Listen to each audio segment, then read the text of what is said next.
Ako si Milan, malakas mag-trip kaya tara, mag-trip tayo. Let's go! Another night, another duty na naman tayo. Eto, pa-responde naman tayo ngayon sa may sitio Mabilog, Barangay Colyat, Quezon City. Inabot ang fifth alarm yung sunog dito. Pag-tutuli naman natin, eto, agad na rin bumaba yung mga tropa natin para makapag-size up na rin agad. Siyempre, pag ganito medyo malayo-layo na yung pwesto natin, gawa na sobrang mahaba yung biyahe natin. Hindi na muna tayo magbababa ng linya kasi alam natin na medyo mahaba yung lalatagan natin dito at di na rin talaga aabot yung linya na may lalatag natin. Pagka ganitong di na tayo maglalatag, ang ginagawa na lang namin diskarte rito kapag may mga tropa na medyo pagod-pagod na rin, ayun, hiramin na lang natin yung linya. Kung sakasakali magpahiram sila, di salamat din talaga. Ito, sakto-sakto, may tropa tayo na nagpahiram na linya sa atin, kaya maraming salamat sa MS Tiger sa pagpapahiram na linya sa mga tropang beep. Bale, papahinga lang saglit yun, hiram lang din natin to, ibabalik din natin yung linya nila kapag kukunin na rin nila, hindi naman natin to agawi sa kanila. Kahit man kami kapag yung mga manpower namin na lumalaban, napapagod din yun, yung pinapahiram din nila yung mga linya, hindi rin nila pinagdadamot sa ibang tropa yun. Dito sa pesto nila medyo bagsak na rin talaga, halos reflection na lang yun, nakikita natin dito na parang umaapoy pa. Nung lilipat na yung mga tropa natin, mga taga MS Tiger, eto binalik na rin natin yung linya nila. Bali nakahanap sila ng bago nilang pupwestuhan dito, tas eto mga tropa ang bibip natin habang pabalik sila rito, sakto-sakto minadaanan sila rito. Tabi,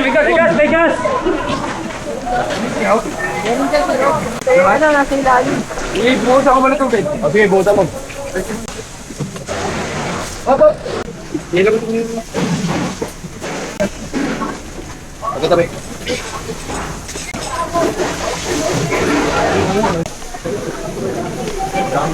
Sila MS?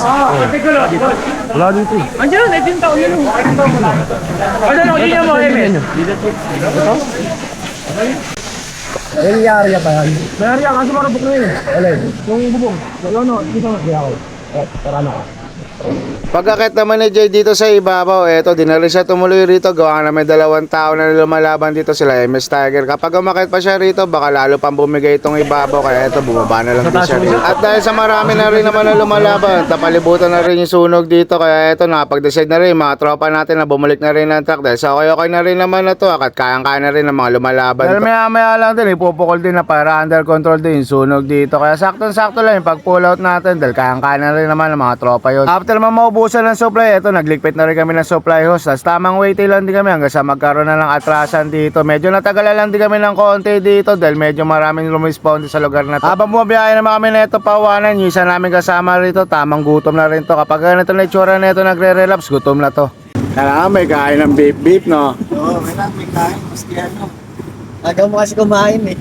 Kasi agagi. Hindi pa doon, aga magaya. Alas 5, merienda, hapunan na pala. Alas 5 ng hapon.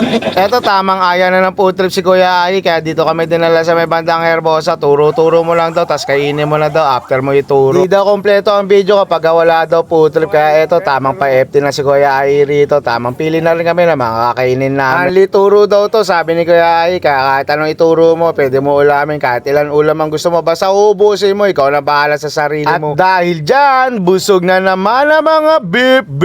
So paano, hanggang dito na lang din tong video na to. Lagi kong papaalala sa inyo na 10-0, keep safe everyone.